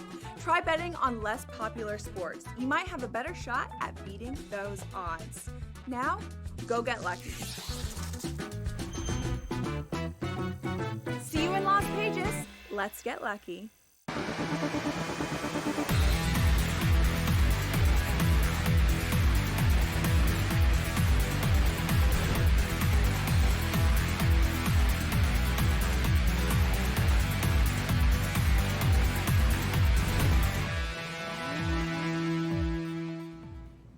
All right, welcome back to Game Live. Game Day here on the grid. Scott and Gabe, hour number 2. Some strange things happening tonight, so let's bring in our good buddy George Kurtz, SportsGrid host. Maybe he can explain what's going on. We'll start baseball, George. Explain to me how a pitcher who's 0-6 with an ERA close to 7, mind you, is now throwing a no-hitter at the Houston Astros, albeit in the 5th inning, but still, we figured this guy would be in the showers by now. The over-under. You said he's from Texas, and I said watch him throw a no-hitter. Yeah. And here we are. He's got a no-hitter in the 5th. It's just like, I can't. The bases are loaded right now. Baltimore with the bases loaded. Break it open. Let's go. Yeah. Get the 8 runs from Baltimore. We thought it would be 8-0 Houston. We'll take 8-0 Baltimore. What's the difference? What's going on, George? It has been a strange night, right? We got the Mets, who are once again blowing another lead here in a complete collapse. 10-6 now. Wow. Watching the game. Somehow Milwaukee was down 8-1 in the second inning, and they caught up by the 4th, and now they're leading here at least 9-8 and something. I think they scored another run. 10-8 now. 10-8 and another run. Wild pitch scores a run for them. It's just been a. I mean, what would remember the old Yankee announcers? John Sterling would say to Susan Wilburn, "Well, that's baseball, Susan." So I guess that's baseball. It's a good line. That's baseball. For the record, and Captain Shock, George Kurtz with us. Are you on the Stros? Because now it's 3-0, guys. So the bases were loaded. There was a fly ball hit to pretty shallow left field, actually. And so the runner tagged up, came home. The throw beat the runner, but the runner knocked the ball out of the catcher's glove. And then a second runner came in and scored. Because the ball, went ball so far was rolling away. around. Yeah, like Space City or in Space, Wetzel. They're bad defense behind home plate. 3-0 right now, Baltimore. So that open. You know what? Total, guys, is 6.5. What do you think, Kurtz and Scott? It's light. We got to get to 7 here, man. We're at 3 right now. It's got to get there. Thing is, you're probably going to rely on more on Bolt. I mean, Houston's bullpen is solid, right? So you're going to need Houston actually to score some runs, and that's the worst offense here. So I don't know if I think we'll get there, but I'm not going to bet it. This doesn't feel like a great in-game opportunity for me. I don't like Houston. I don't think they're as good as the Seattle Mariners. I think even Texas, when they get rolling, if they get rolling, could be a better team as well. Too many injuries here for me to trust the Houston Astros. And like I said, that offense and Valdez is getting hit. This is the 4th game in a row. Valdez is getting hit. Right. He's getting hit again here, and maybe he's tiring as well. Maybe he's not feeling the same as he used to. So I think the Astros are in for a big letdown. Yeah, he gave up 4 runs against the Stanks last game and 5 runs against the Red Sox before that. So the AL East is killing him here, as he's going to give up at least 3, if not more, tonight. All right, I'm a little bit higher on Houston than you are, George, but we'll see if they can turn things around. All right, anything else on the board? How about Milwaukee, right? I mean, geez. I don't know what the number was when it was 8-1. We were getting set for the show. I did see them down when it was 8-6. They were getting plus 210, but now they're up 10-8. Is anything going to stop this Milwaukee Brewers train? You know, I told Vecchio earlier that I took Milwaukee pregame because, once again, they're streaking. I'm going to bet them. I'll bet them tomorrow. Right, I'll bet them every game until they lose here. And when it was 8-1, I didn't look at the number here, but I thought about, you know what, maybe throw a couple of shekels on Milwaukee here, but I didn't do it. I wish I would have done it here. I was on the over, so the game's working out for me, but I do feel like we missed an opportunity when they were down 8-1 to really go back on Milwaukee again here. Not surprising. Like I said, I think this is going to be a lot of runs scored in the series. I didn't trust really Mazeroski tonight coming back from the first half from the injury. That's why I like the over. So is what it is tonight. But like I said, it's just one of those weird nights in baseball. I can just imagine what the late games are going to bring us. Including the Dodgers game, the game of the night.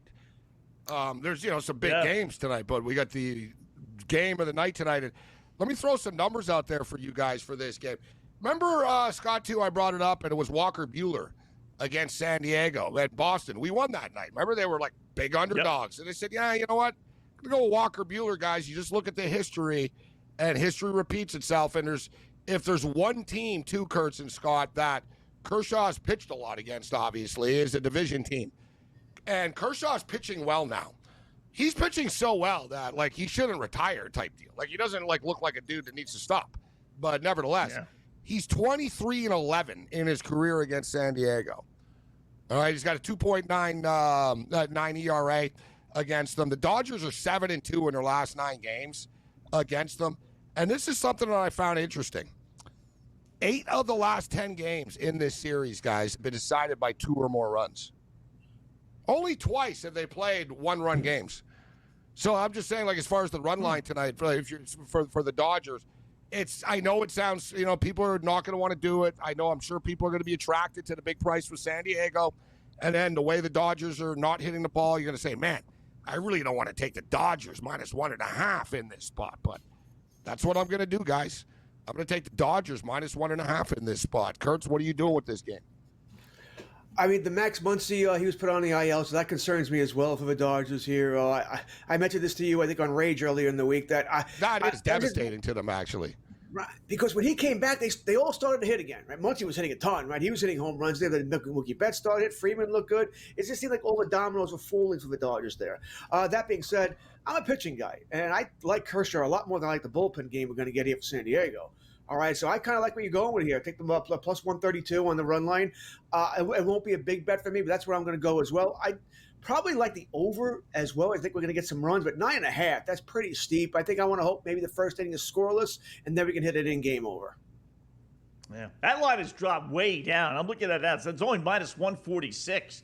They were close to 180 this afternoon. Because I remember the Padres thinking that we were getting to San Diego at +160 and change. I'll still say what I'm gonna, did do, but that's bets. This is one of my series bets, guys. I'll bet San Diego all series, and just hope I go at least 1-1 through today and tomorrow. Then maybe hop off Sunday. Forget about who's starting. Bold. And you know what? I never the injury to King. Yeah, I never thought I would be saying, I can't. Max Muncy is out. I'm concerned about it, but George is right. He's been a spark plug, and I'm trying to find the exact number here, guys, and I thought I retweeted earlier. But with Muncy in the lineup, the Dodgers score like 5.7 a game. Without him, like 3.7. He's like, it's bizarro world. Like, he's worth 2 runs. 16 a lot of home runs last time. Yeah. 5 more coming up with George.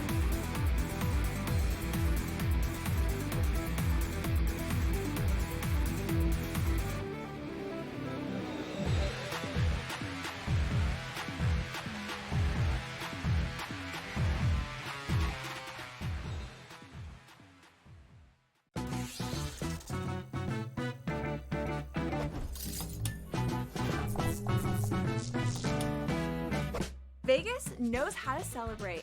If you're headed to Vegas for your birthday, plan ahead to get all the birthday freebies the city has to offer. Just by showing your ID, you could get free cash play, scratch cards, drinks, and food at various venues on the Strip. Now, go get lucky. See you in Las Vegas. Let's get lucky. He said that was his decision, not a smart baseball play. Like, shut up, Dave. Like, you know what I mean? Like, really. If Ohtani wants to steal third base on his own, let him steal third base on his own, bro. Like, he's Shohei Ohtani. He made the call. He was wrong. He was out. Okay. I wouldn't have called him out for it. In-game live, only on SportsGrid.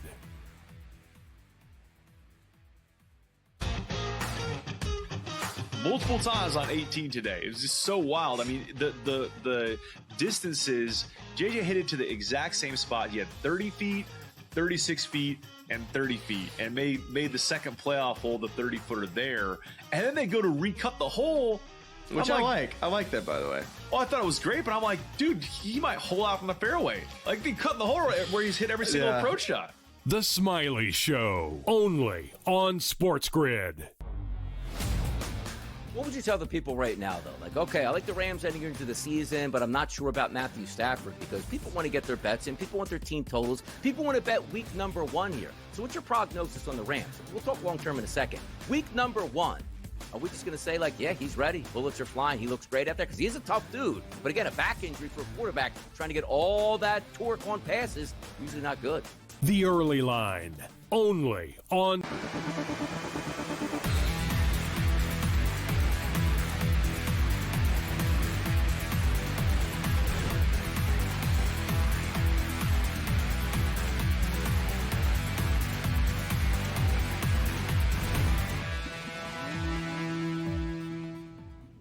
right, welcome back to In-Game Live. Game day here on the grid. Scott Gabe chatting with a good buddy, George Kurtz, who has some bad news for Philadelphia Philly fans. George, what happened? Oh, big news. Yeah, it looked like on a comebacker, he wanted to play a little goalie here and stuck his foot out there. I'm guessing it went right off the ankle bone. And usually just walk that off here, but he couldn't walk it off. And he was standing up for a long time, the towel over your face too, which is never a good sign here. Like he's in that much pain. And he just got even though he was pitching and he was about 10 feet from the dugout here, they still had to have a cart come out from the bullpen to take him off the field here, or probably take him to x-rays, wherever they're going to go here. So Duran's out, Robertson's in for the Philadelphia Phillies. In a 6-2 game. They're up 6-2. Why is he out there in that spot? But I can live with him being out there. I guess he hasn't pitched much this week, but still, that's kind of on him as to dude, we're up 6-2. Yeah. It's against the Washington Nationals. What are you doing? Hey, Wetzel, if you're. Yeah. But the thing is, he's a competitor. You can't blame him.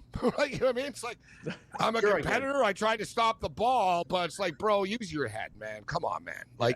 Who cares if it was a single or not? Who cares? He kicked it, George, like he was trying to make a save?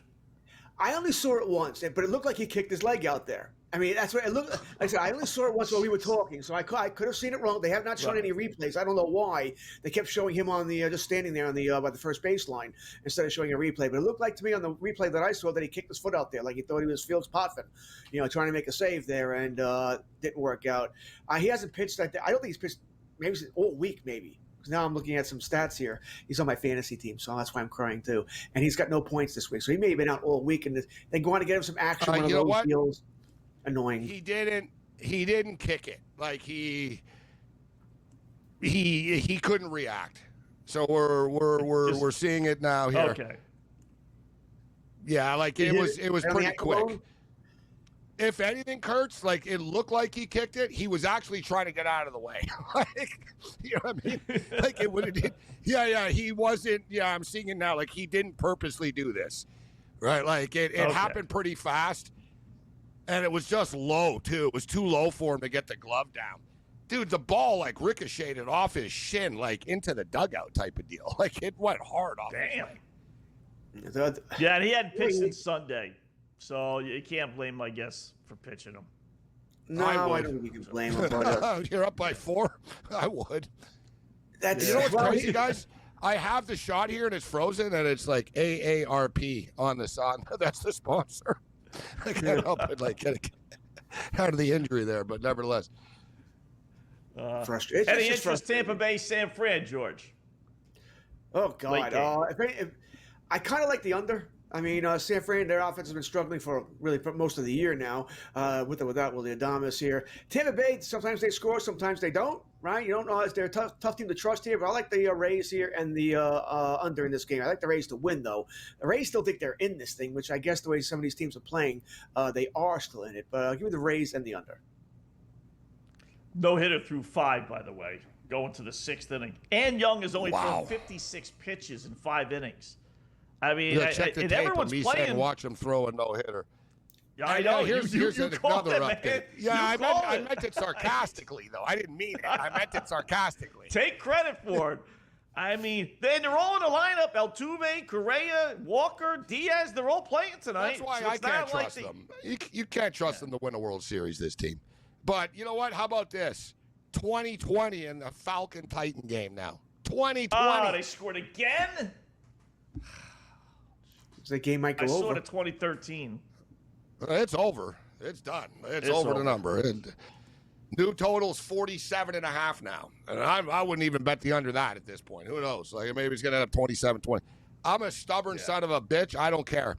I'm taking the under tonight in the Seattle-Kansas City game. Me too. What do you think, George? Didn't we just talk about this? I mean, it's 15-2 now. 15-2. And now you're going to go under? No, I think I would go over on principle. Didn't you just tell me this is why I have to bet the WNBA, which I don't do because of certain trends? Yeah, I said it's 12-1 to the over. The Sparks. 15-2 though is a little different. This is different. This is different. I think we have to go over. This is different. This is a league. We're going to get both these games going over. There's going to be a lot of blind overs It's a preseason game, too. It's different. I cannot believe this. This game, like you said, Wetzel, 6-0 after the first. 13-3 at the half. We're at 40 right now. They scored 24 points in the third quarter. It was 6-3 with a minute left in the first half, even. And they scored 31 points. This is an abomination. Play. Oh, this stinks. Nice, George.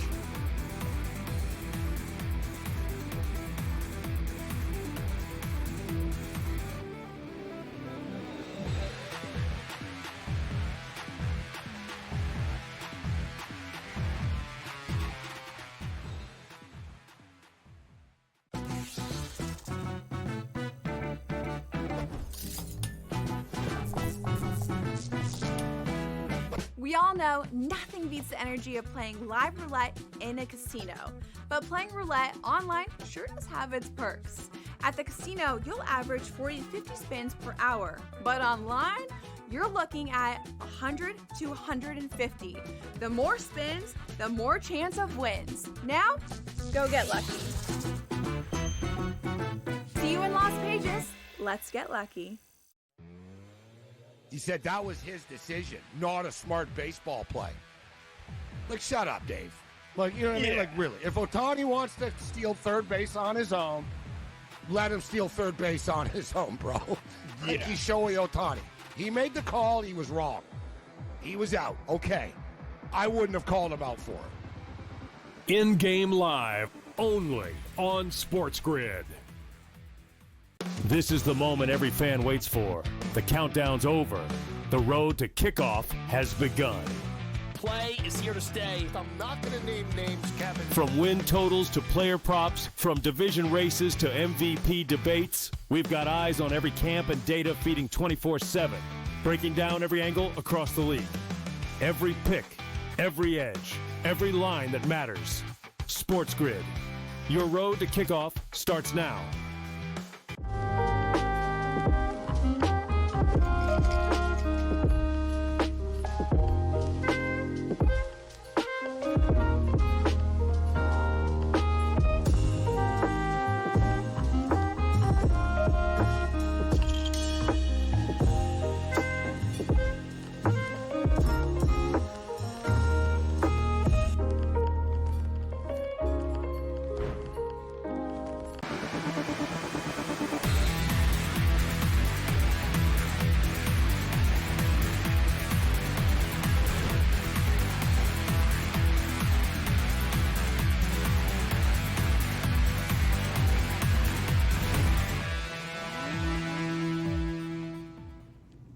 All right, welcome back In-Game Live, Game Day here on the Grid. Thanks again, George Kurtz, for joining us. Let's move to another sport to give us agita as we throw the football aside here for a second. WNBA, actually, things have taken a turn for the better.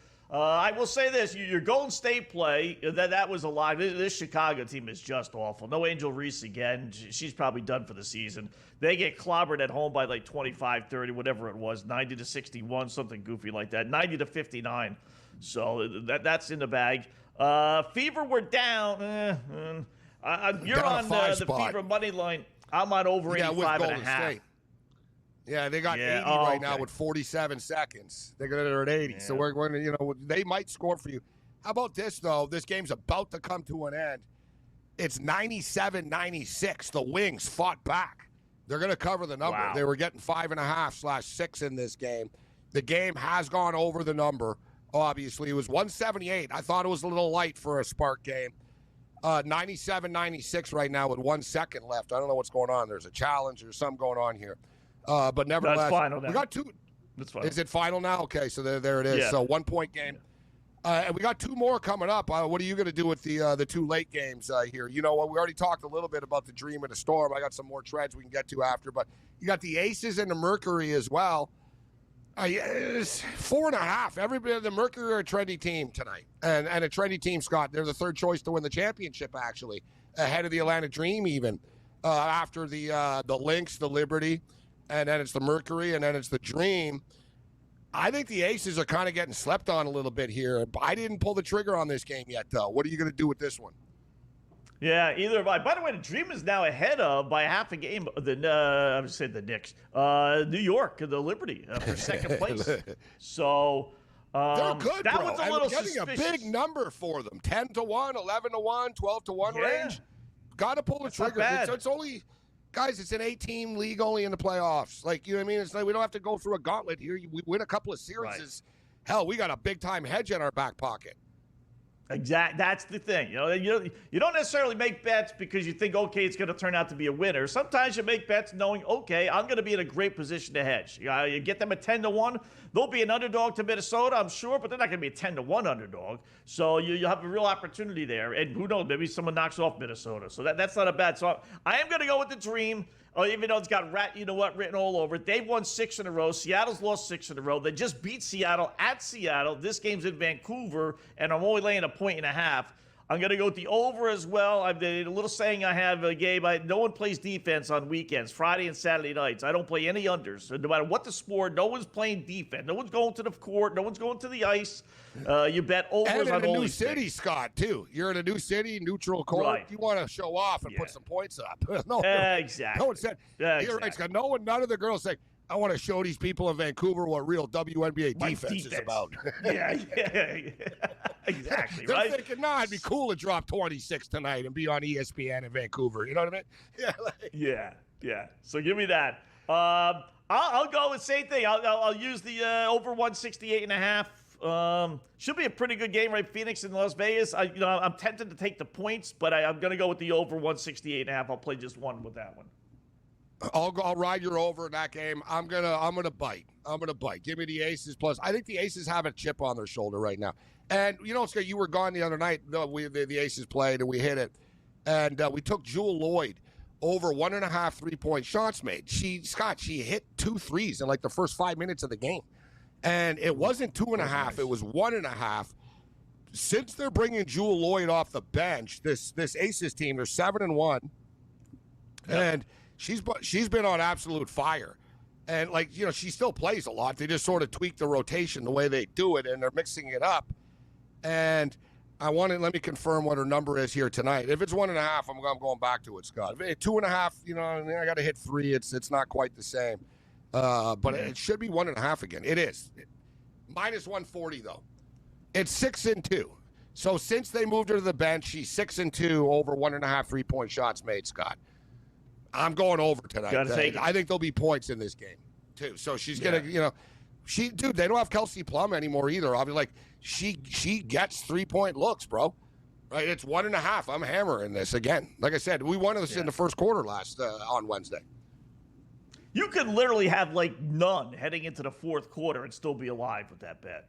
Right, that's really kind of the difference between 1.5 and 2.5. 2.5, you're not going to get 3.25 more than likely, but you could easily get 2. She hits the first one, you hit that first one, then it's like boom. All right, I got confidence. Let me throw another one up there. So 3. Yeah, 1.5. 3's a little tougher, Scott, because I know I played a Kelsey Plum prop. I'd say that the Plum prop a lot, and she's at 2.5, and she either kind of hits 3 or 2. You know what I mean? She goes 3 for 6 or 2 for 5 type thing. The 3 is a little tougher. I'm not running to the window, my computer, so to speak. The 2 I love. It's I just got to hit 2 of them. But let's not forget about our girl, Scott. The queen of Phoenix, Alyssa Thomas, double, minus 170. Double.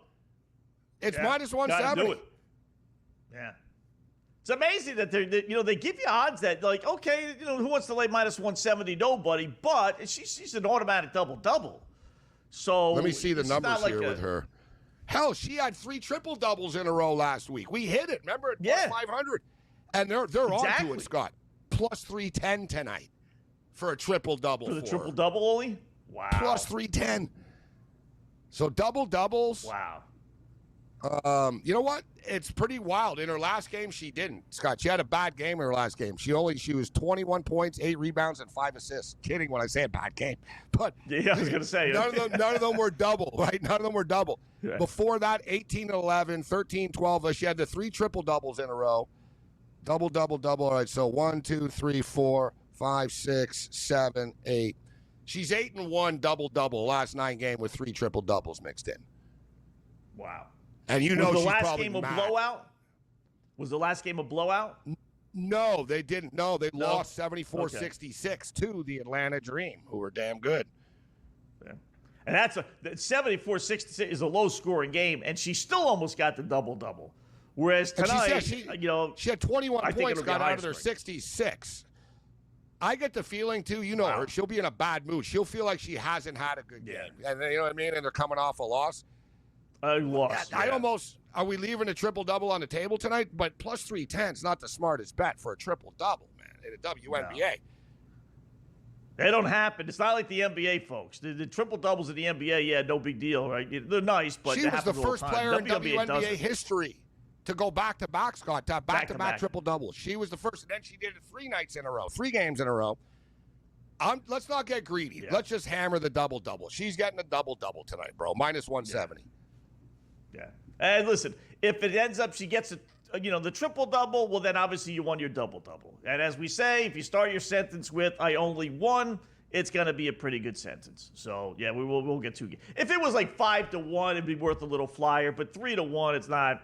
Even plus 400, I'd be. Plus 400, I might, okay. Plus 310. Come on. And when she got that triple-double last time, I told you they were up by like 20 in the fourth quarter, and they left her in like they were trying to get it. Yeah. So it's not like it's easy to get, like Scott said. Yeah. We're both losers. What else is new? Mystics beat the Fever 88-84. Over-under was 85 for me. I come up a point short. And the Fever team. Again. Yeah, so they lost as 9.5-point favorites the other night to the Dallas Wings on their home court outright, and now they lose as 8-point favorites tonight to the Washington Mystics, who quite frankly are not very good. Yeah, it's amazing, and I didn't play them. I thought about putting them in because I had them the other night in a parlay. I did, and normally me being stubborn, I'm going to put them in a parlay. Like, no, you know what? They've lost 3 of 4. Still no Caitlin Clark. Let me go conservative. I think they're going to come out flying. So I know they're going to get 85 points. So give me the 80. Either way, I would have lost. But I don't know if Clark's ever going to play again this year at this point. I mean, they were doing well without her, but not anymore. So, all right, more coming up in Game Live.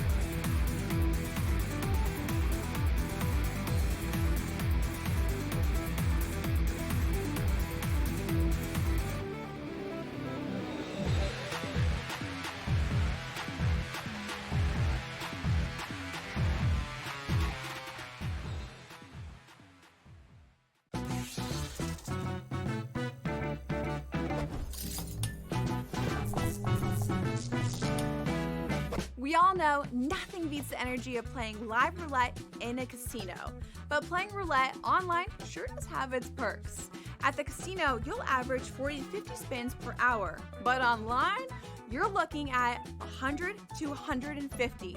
The more spins, the more chance of wins. Now, go get lucky. See you in Las Vegas. Let's get lucky. He said that was his decision, not a smart baseball play. Like, shut up, Dave. Like, you know what I mean? Like, really. If Ohtani wants to steal third base on his own, let him steal third base on his own, bro. Like, he's Shohei Ohtani. He made the call. He was wrong. He was out. Okay. I wouldn't have called him out for it. In-game live, only on SportsGrid. This is the moment every fan waits for. The countdown's over. The road to kickoff has begun. Play is here to stay. I'm not going to name names, Kevin. From win totals to player props, from division races to MVP debates, we've got eyes on every camp and data feeding 24/7, breaking down every angle across the league. Every pick, every edge, every line that matters. SportsGrid. Your road to kickoff starts now.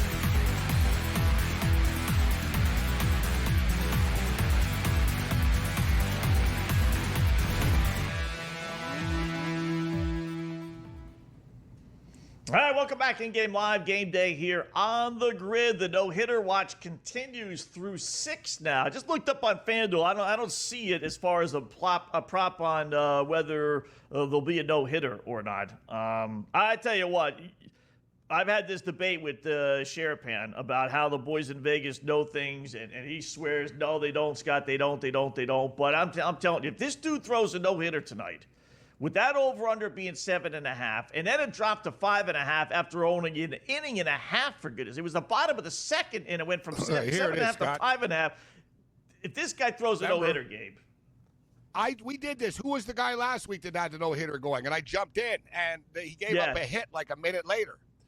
Right. I've got a number here. So they're not believing that he's going to throw the no-hitter. It's plus 800. Plus 800. Wow. Houston Astros, over-under hits. Over 0.5, minus 2,500. Under 0.5, plus 800. I'm going to play it. I'll put a little bit here. I'm going to put a little bit on it here. We are going into the 7th. We're going into the 7th, right? We got to punch your chance. Yeah, and he only has 62 pitches. I mean, through 6 innings, whether he's given up whatever, that in itself is a miracle. Only 62 pitches in 6 innings. And you and I watch a lot of Astros games. They play late, so you and I are on during these Astros games all the time. Remember, how many times against the Nationals, you and I, man, we're like the Astros only have 1 hit. They only have 2 hits. This team, when they don't hit the ball, Scott. They don't. Yeah. They don't hit the ball. They don't. Yeah. I mean, 4 strikeouts. Their minds are not in it. I don't. This guy's ERA is close to 7, and he's throwing a no-hitter in Houston, and he's only thrown 62 pitches, and he's got 4 strikeouts as well. So it's not even like he's not striking out a couple batters. They're just going up there and just like whatever, All right, bottom 7 we go. It's worth a shot. Right, I'm in. I don't know. I'm in. Yeah. And if you get to the 9th inning. I was going to say, what are Astro fans like? And that's what happens, bro. They're down 4-0 now too, so it's not a 1-0 game. People want to see no hitters, so then the fans start to get into it. And Scott showed, dude, he's got an entire section of family there. They just showed his like friends. It's an hour and a half away, Gabe. They're all standing I looked it up. Lumberton is an hour and a half from Houston. Whole section. Yeah, like he's got a lot of friends and family there, bro, right now. Wow. You think that would inspire him, but in other ways, you think, okay, maybe that's so much pressure he does lousy, but give the kid credit. Right? This could be the night of his life, man. Him. You got 0-6 with a 6.7 earned run average, and you might end up like, let's not mush this, but I bet it, guys. I had a little play here. Plus 800. Let's go. We're going to the bottom. They just got out of it. We're going to the bottom of the 7th right now, so I'll keep my eye on bottom it. 9 outs to go, kid. 9 outs to go for immortality. Have you ever been to a no-hitter? Game? You know what? It's actually a perfect game, too. No. Is it really? Yeah. Unless there's an error by Baltimore. No. He's got no walks. So we got Altuve, Correa, Sanchez. 1, 2, 3 coming up. I kidded about immortality. People forget about no-hitters. But you do. Like, if you're a pitcher, that's the the ultimate goal. Yeah. But the perfect game, that's when, the Hall of Fame calls. And, can we get that ball? You know what I mean? And, we want to put, there hasn't been a lot of perfect games in Major League Baseball history. It's not that difficult to do. Can't help but think of Dennis Martinez, former Montreal Expo. One of the best calls ever, Scott, was Dave Van Horn doing the game. And his nickname was El Presidente, right? And just perfect. On the final out pitch, fly ball to center field. And he just said, El Presidente, El Perfecto. And that's all he said. Oh my God, no. He just said, El Presidente, El Perfecto. And he let the crowd, you know what I mean? It was one of I got goosebumps, one of those great moments. But I don't know if you've ever been to a no-hitter before. I did baseball games, too. So, I worked at games, and I didn't see them, right? And so I've been to a lot of games, Scott, over the years of my life. Literally, thousands of baseball games. I've only seen one no-hitter in my life in person. And it was Fernando Valenzuela, Dodger Stadium, 1991 against the St. Louis Cardinals. And it was wild, Scott. It was at the back end of his career. So it was one of those, really? Can't believe this is happening moments. And just by perfect synergy, it was Mexican Heritage Night at Dodger Stadium that night. It was a Friday night. Wow. And it was Mexican, same thing. Hey, maybe that extra motive like Fernando. Mexican Heritage Night, end of my career. I got one more in me. He threw a no-hitter against the Cardinals. I was there. Pretty cool. The only no-hitter I saw live. I was at no-hitter one. live? Yeah, I told this story to Sherpan. It's one of my all-time favorite sports memorabilia things I have. So I was at the Yankee game working for the WFAN here in the city. And I was covering the game when Jim Abbott threw the no-hitter, right? So awesome. I was doing – yeah, so I worked for the FAN. So, yeah, so I did the the post-game and all that other blah, blah, blah stuff for them, right? So they send you down – before the game ends, this way you beat the traffic and all that other stuff of all the fans and everything, right? So I'm sitting there. This is when they had UPI and AP wires, right? So I grabbed the UPI or AP, I forget which one it was exactly, UPI wire, and it went through like every out in the 9th inning and through the 8th inning. Jim Abbott 2 outs away. Jim Abbott 1 out away, and then Jim Abbott no hitter. So I ripped that off, right? So I actually have that. One of these days, I'm going to get him to sign it because it's pretty cool. But, yeah, I was at the Jim Abbott no-hitter. That was the weirdest one because he walked like 15,000 guys, and you've been in many press boxes, right? We all say the same thing. As soon as some guy gets a hit, like in the first inning, oh, there goes the no-hitter, right? And he just kind of looked up in the 6th, 7th inning. He's like, oh, my God, this guy's got a no-hitter going. It's like, how's that possible? People, I think it was Cleveland. Younger people tuning in thinking, all right, yeah, what's so special, too? Jim Abbott only had one hand.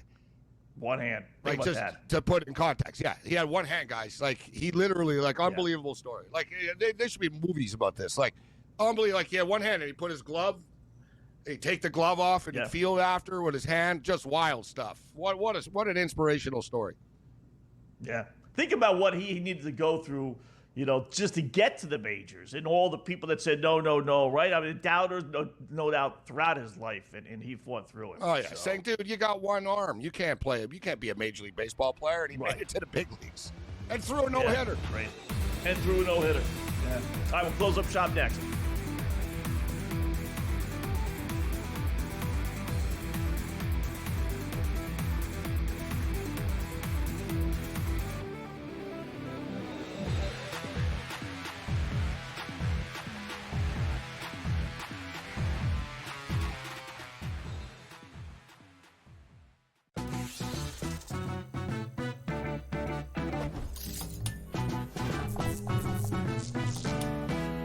We all know nothing beats the energy of playing live roulette in a casino. But playing roulette online sure does have its perks. At the casino, you'll average 40 to 50 spins per hour. But online, you're looking at 100 to 150. The more spins, the more chance of wins. Now, go get lucky. See you in Las Vegas. Let's get lucky. He said that was his decision, not a smart baseball play. Like, shut up, Dave. Like, you know what I mean? Like, really. If Ohtani wants to steal third base on his own, let him steal third base on his own, bro. Like, he's Shohei Ohtani. He made the call. He was wrong. He was out. Okay. I wouldn't have called him out for him. In-game live, only on SportsGrid. This is the moment every fan waits for. The countdown's over. The road to kickoff has begun. Play is here to stay. I'm not going to name names, Kevin. From win totals to player props, from division races to MVP debates, we've got eyes on every camp and data feeding 24/7, breaking down every angle across the league. Every pick, every edge, every line that matters. SportsGrid. Your road to kickoff starts now.